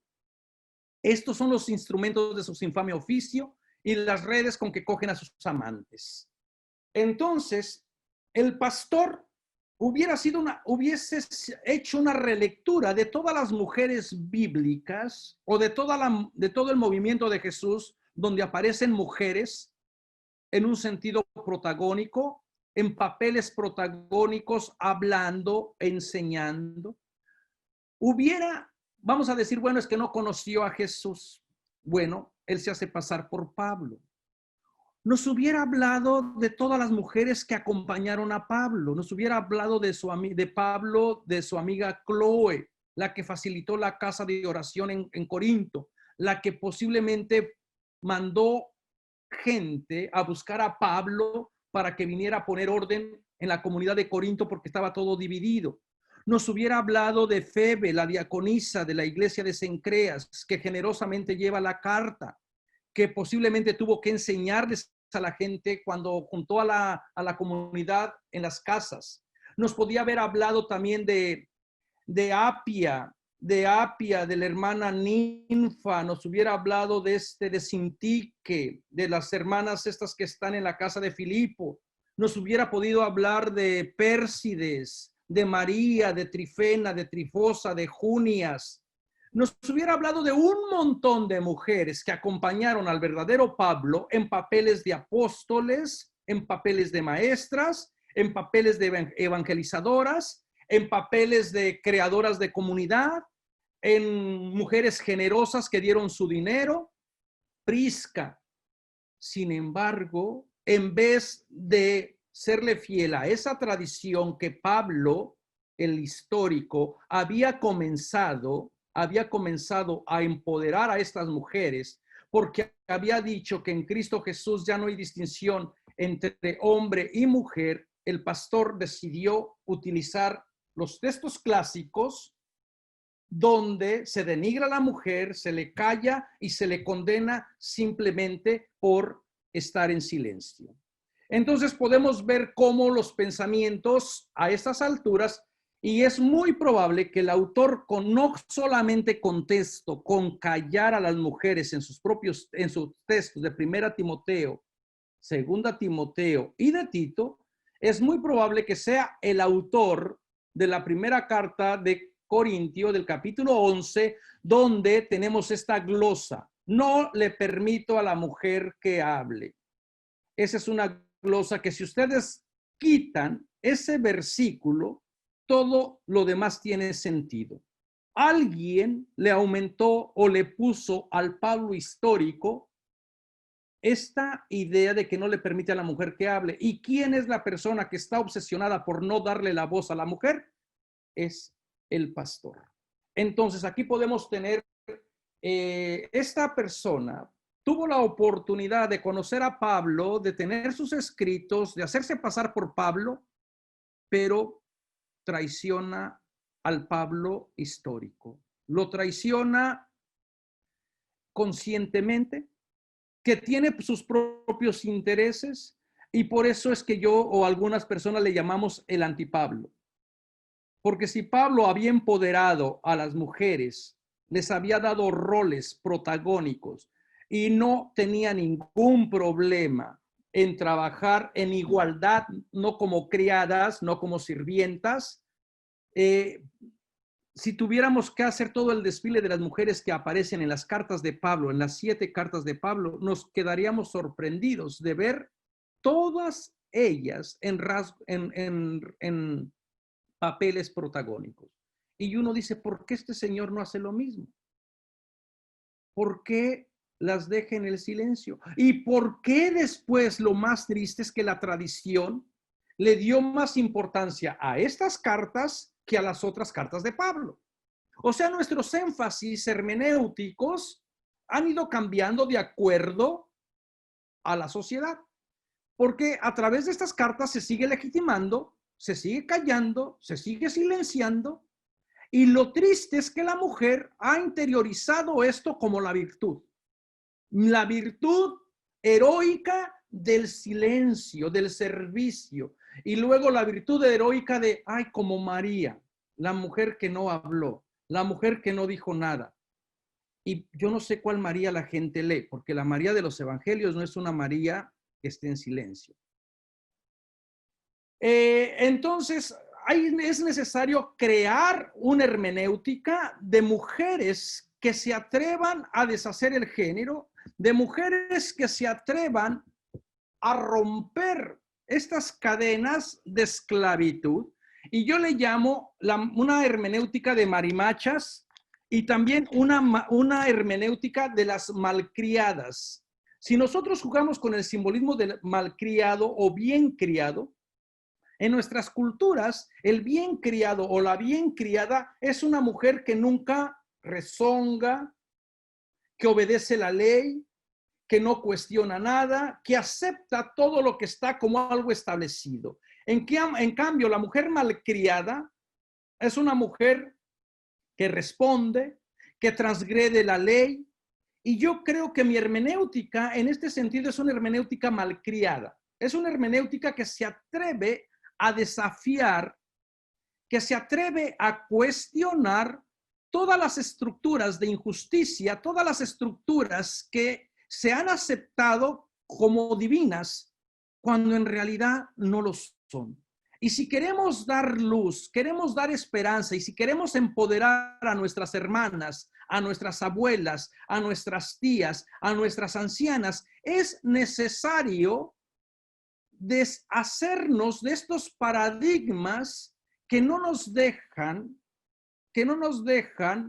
celebrar al Dios de Jesús, al Dios de Pablo, que invita a toda la comunidad prácticamente a ser tratados como iguales.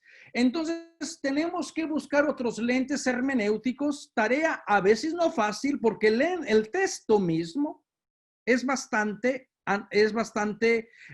antropocéntrico, quiriarcal, como dice Elizabeth Schuller Fiorenza. Todo está centrado en función del hombre. Todo es lo que el hombre quiere, lo que el hombre desea. Yo quiero esto, igual el pastor. Como un macho, yo quiero esto, yo deseo esto, quiero que se haga oraciones por el gobernante, por el emperador, yo quiero que los hombres alcen las manos, yo quiero que la mujer se calle. ¿Y dónde está la voz de la mujer? ¿Dónde está lo que la mujer quiere? ¿Dónde está lo que la mujer desea? Y a través de la historia siempre la mujer existe por medio del discurso del varón. Y basta, me resisto a seguir interpretando textos que se sigan deshumanizando, que se sigan silenciando. Y es hora que también los varones callemos y escuchemos lo que las mujeres tienen que decir. Es tiempo de que la iglesia se arrepienta públicamente y comience también a crear discursos donde la mujer sea la protagonista de su propia historia. ¿Que estoy soñando? Sí. ¿Que Jesús soñó también y tuvo sueños diferentes de que todos se amaran, de que todos se quisieran? Sí. ¿De que Jesús vio su obra completa? No. ¿De que yo la voy a ver? Tampoco. Pero tenemos que vivir estos tiempos como si estos tiempos ya estuvieran pasando. ¿Que voy a ver a que la mujer se ordene? No. Pero yo tengo que vivir en mis prácticas, en mis experiencias, en mi comportamiento con mis hermanas, como si este tiempo ya fuera una realidad y decirle, hermana, practica tu sacerdocio universal. Hermana, estás consagrada también y tu palabra es palabra de Dios. Tu historia es sagrada. Y gracias a Dios, y lo puedo decir, y que gracias a las mujeres que Dios ha puesto en mi camino, la pastoral bíblica acá en Estados Unidos ha llegado a otros lados gracias a las mujeres. Y bueno, gracias a Martita, mi hermana que está por allí, Martita Rodríguez, que Dios me la ha puesto en mi camino. Y la verdad que yo cuando veo así que mujeres en la Biblia de las historias de Pablo, digo, bueno, cada quien va encontrando mujeres que se enamoran de la palabra y mujeres que de verdad una vez que las empoderan, ni Dios Padre las para. Pero para eso necesitamos dejar que el Espíritu fluya. Necesitamos soñar con otros aires, ¿verdad? Y bueno, también tenemos por allá en Atlanta, también tenemos a mi hermana Alejandra, tenemos en todas partes, vamos teniendo personas, mujeres que nos van acompañando en nuestro caminar, ¿no? Entonces, pero sí es necesario de decir, infiel es esta palabra. Esta palabra no puede ser tomada como palabra de Dios, así como está. Tenemos que hacer todo un ejercicio hermenéutico para decir, ok, vamos a entender por qué lo dijo, cuáles eran las circunstancias y vamos a tener que cuestionar si esa palabra realmente tiene el poder para seguirse predicando desde el púlpito con la energía, con la fuerza que se ha predicado. Y tenemos entonces que crear otros tipos de hermenéuticas, ¿no? Y otra de las ideas casi que me gustaría mejor comenzar ahorita, no sé si tengan alguna pregunta, porque ¿hay alguna pregunta hasta lo que han visto ahorita? Si no hay ninguna pregunta, le seguimos. Antonio, veo por allí a Antonio. Antonio, hermano, te escucho. ¿Hay alguna pregunta o ¿Me no? escucha? No, compartir algo que estás diciendo es muy importante, las mujeres apoderarse de la historia, porque yo voy a compartir, perdón si hablo una cosa que no sé si interesa, pero dos experiencias que yo quedé así muy impresionada, triste, porque una vez estuvimos en encuentro, fue un almuerzo, y nosotros compartimos las cosas. Después, los hombres, algunos, fuimos a ayudar a lavar los platos, y las mujeres nos sacaron diciendo, no, eso no es cosa de hombre, es cosa de mujer. Entonces, hacer eso en la historia. Y después yo participé en una celebración ecuménica. Subimos en una catedral, tiene el obispo, un presbiteriano, un bautista y una sacerdote anglicana. Y la mujer con alba estola, y el obispo pidió que hiciera la lectura del evangelio, la proclamación. Y después las mujeres de abajo de la iglesia decían, ¿cómo una mujer hace la proclamación de la palabra? Eso no puede ser. Entonces, essas coisas estão muito na cabeça da sociedade. Não sei se me compreendes que estou Sí, sí, sí, no, yo te comprendo bastante bien y yo creo que hay, o cambio general. desde el punto de vista, yo creo que la explotación o la sumisión que ha vivido la mujer ya está bien interiorizada. Sí. Está bien interiorizada y prácticamente a veces son ellas mismas las que van descalificándose, las que se van deslegitimando. Y eso se comprende, si no han leído ustedes a Frey, la pedagogía del oprimido, cuando Sí. todavía no llega la persona al proceso de la concientización, pues vamos a seguir replicando los mismos mecanismos que nos han deshumanizado. Simone de Beauvoir tenía una frase muy, muy buena que decía, el opresor no tendría tanto éxito si no tuviera tantos cómplices entre los oprimidos. Y yo creo que los que están arriba ni siquiera se preocupan porque nosotros estamos bien divididas, las mujeres están bien divididas, hay grados de divisiones, de marginaciones, no toda la mujer tiene la misma marginación. Una mujer rica no va a tener la misma marginación que una mujer que es negra. Una mujer que es negra no va a tener la misma marginación que es una mujer lesbiana. Y así, y como estamos todos divididos, entonces uno mismo se va a ir descalificando. Lo mismo entre la comunidad LGBT, en todos los grupos minoritarios. Si todos los grupos minoritarios nos uniéramos, nos daríamos cuenta realmente que solamente en la cúspide, los que les estamos dando vida a todos los parásitos, a todos los gusanos, son 2, 3, 4 personas. Pero como estamos tan deshumanizados, entonces, ¿cómo conectarnos en nuestras luchas? ¿Cómo no desacreditarnos cuando un hermano viene a hablar y trae una palabra de luz o una hermana trae una palabra de esperanza? ¿Cómo poderla aceptar como palabra de Dios? En vez de estar diciendo, ay, ¿cómo se va a ver la mujer si va a ser ordenada como cuando esté embarazada? ¿Se han puesto a preguntarse cuando un sacerdote está obeso, cómo se ve? O sea, ¿A dónde hemos reducido solamente a cuestiones meramente superfluas para descalificar un discurso que a lo mejor está tratando de desenmascarar una institución que no ha propiciado momentos para empoderar a la mujer, ¿no? ¿Alguien tiene No, alguna pregunta? señor, gracias. Juan Pablo. Juan Pablo. Ok, mi comentario es acerca del pastor. Se le llama pastor por la relación tan similar que tiene a los pastores. Bueno, le puso el nombre de pastor por la similitud que tiene a los pastores que tenemos hoy en día, porque se ve como hemos estado estudiando las cartas estas, se ve como si nunca hubiera tenido la experiencia de Dios.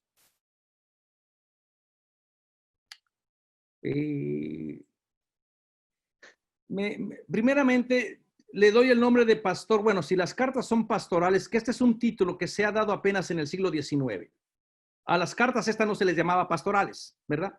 Sino que es la gente en el siglo XIX viendo que estas cartas trataban cuestiones de pastorales, pues las agruparon en este sentido. Y de allí yo también tomé el título de llamarle pastor solamente para no llamarle Pablo. O en algunas ocasiones hablo sobre el autor, el escritor, pero solamente con esa finalidad, lo que me queda un poquito así es de no haber tenido, si tú le dijeras eso al pastor, yo creo que te condena al infierno eterno. Te va a decir, yo fui elegido, yo, Pablo, elegido, o sea, él en sus credenciales cree que ha sido elegido, atestiguado, y en el caso de Timoteo, él cree que Timoteo fue elegido por una profecía divina. Entonces, decirle que no ha tenido la experiencia de Dios, pues el pastor no lo admitiría. Pero nosotros viendo, a mí me daría la intención más bien que está siendo más bien como un teólogo y no como un pastoralista que está escribiendo desde el escritorio. A lo mejor por ahí nosotros podríamos ir, ¿verdad? No vemos al tipo de Pablo que conoce relaciones concretas y específicas. Por allí intenta copiarle e imitarle cuando dice no tardes en venir, ven en invierno y que no sé qué y no sé cuánto. Entonces como que por ahí se deja ver como que conoce solamente a los otros por oídas, pero realmente nunca ha sido pastor con los otros especialmente. Pero no sé, el pastor no admitiría que uno le rechace o que le dijera que no tuvo la experiencia de Dios o no ha tenido ese contacto. Él desde el principio va a hablar muy bien de él y de sus credenciales. ¿Alguna otra pregunta? ¿Nadie? Bueno, si no hay ninguna otra pregunta, me gustaría entonces continuar, ir un poquito sobre el significado de la ropa. No sé si ustedes tuvieron la oportunidad recibieron mi artículo, ¿verdad? Que les mandó Arturo. No sé si tuvieron la oportunidad de ver, porque es prácticamente allí como veo y describo la ropa como un marcador de identidad. La ropa no solamente te cubre, la ropa está llena de simbolismos y de significados. Y hay ropa que es propia supuestamente de los hombres y hay otra ropa que es supuestamente propia de las mujeres. ¿Y quién ha dicho esto? Bueno, todo es una construcción también desde el siglo I. Incluso Tertuliano tenía una frase que a mí me gusta mucho, que dice, si ya no puedo hablar, mi ropa hablará por mí. La ropa habla. Y bueno, y hay gente que le va a dar gran importancia a la ropa, a cómo viste, qué viste. Y también la ropa va a hablar en cuestión de género. En la Biblia hay leyes que prohíben ponerse la ropa del sexo opuesto, el transvestismo. No te pondrás la ropa de mujer, ¿no? O en el caso del hombre. En el caso de la mujer, no te pondrás la ropa del hombre. Y uno pensaría que esas ideas son prácticamente de hace 2000, 3000 años. Y hay castigo, hay una violación a la ley si la persona no se comporta o no usa la ropa adecuadamente, para llamarle así. Y esto uno pensaría que es cosa del pasado, pero es cosa todavía del presente. Cuando yo estaba estudiando mi tesis doctoral y en el libro de libro de Marcos, el libro que escribí sobre los cuerpos abyectos, cuerpos desechables, cuerpos que no importan, estaba investigando también todos los cuerpos en México que han sido asesinados simplemente por usar la ropa equivocada. Y al año, la Comisión de los Derechos Humanos en México, hasta el 2010, que es ahí donde yo le perdí la pista, 360 casos, asesinatos solamente por llevar la ropa equivocada. Porque la sociedad se sentía ofendida por personas que eran transvestis, se vistieron como ellos pensaban o ellas pensaban que era lo que ellos querían, encontraron la muerte. De todos esos casos, a los 3 meses, prácticamente todos terminaban archivados como crímenes pasionales, 90% como crímenes pasionales, acababan en la nota roja. Los otros 10% después de un año ya no había justicia solamente por llevar la ropa equivocada. Entonces, también recuerdo un episodio que sucedió en Guadalajara cuando Juan Gabriel fue a cantar, nuestro Juanga fue a cantar, y Juan Gabriel, como ustedes se pueden dar cuenta, pues no es el modelo de masculinidad, ¿verdad? Su ropa, ahora sí que como él diría, lo que se ve no se juzga. Su ropa transgrede lo que sería prácticamente un hombre o lo que sería una mujer. Cierta ocasión, Juan Gabriel se presenta en Guadalajara vestido de charro. La ropa del charro es típico de los machos mexicanos y hay que llevarla con orgullo, hay que llevarla con honor. Pero cuando Juan Gabriel sale vestido de charro y empieza a moverse, empieza su cuerpo a ser performado de alguna manera, a hacer movimientos que supuestamente son los propios que hace la mujer, bueno, al pobre de Juanga se le canceló su concierto, le aventaron de jitomatazos y el pueblo se sintió ofendido de cómo es posible que el orgullo de ser varonil, de ser mexicano, haya quedado mancillado, haya quedado en el oprobio por no llevar la ropa. El pastor también, con lujos de detalle, va a describir entonces la ropa de las mujeres. Y lo que tenemos que tener en cuenta, en toda lectura feminista se tiene que limitar el texto. Este texto no está hablando para todo el mundo. Este texto solamente está hablando para las mujeres ricas. Las mujeres que se visten con ropa ostentosa, las mujeres que llevan joyas, las mujeres que tienen peinados rebuscados. El resto de las mujeres se salvan.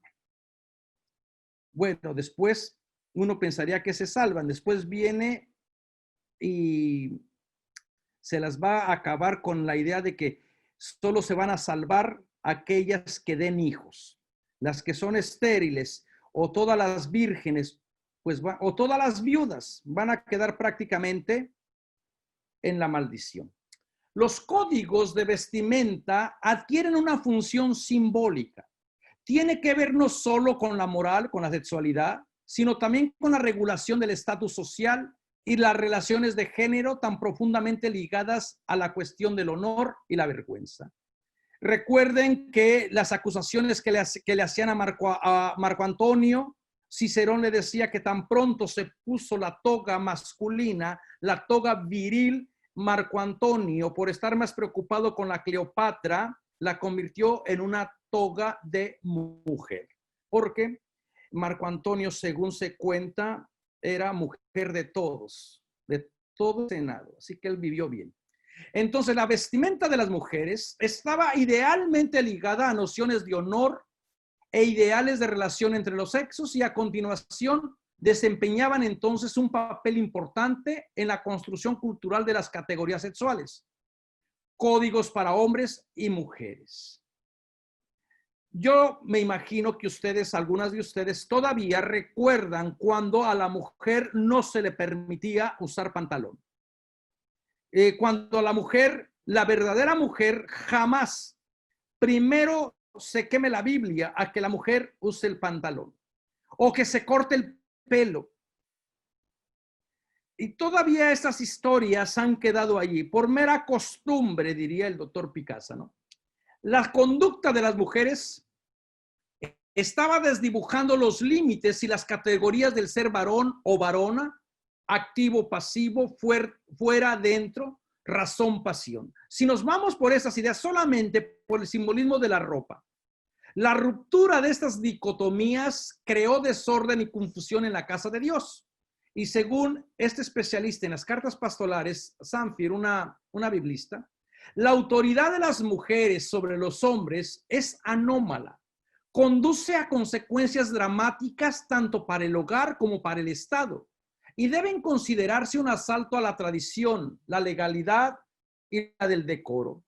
Por eso es que también cuando Pablo en la carta a los romanos va a condenar la conducta de las mujeres como antinatural, que las mujeres cambiaron el uso que es natural por el uso que va contra natura, lo que Pablo está condenando es que posiblemente había mujeres que tomaban el rol activo y que en vez de ser ellas las que eran penetradas o las que recibían, ellas eran las que penetraban. Y ustedes pueden decir, ¿y cómo pueden penetrar?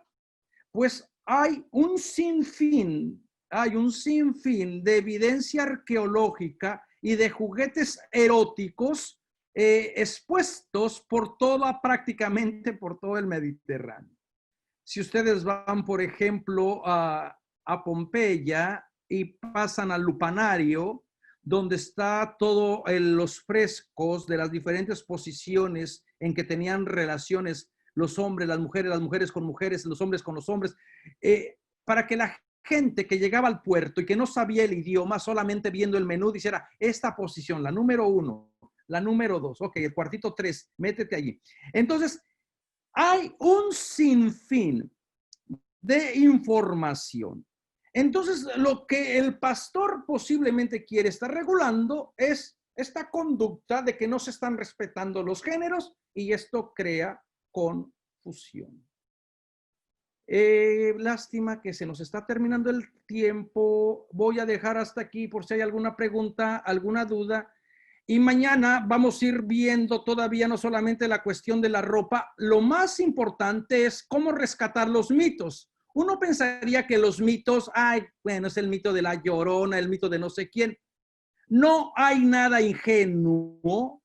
Todos los mitos traen un comportamiento. Invitan a desarrollar diferentes posturas.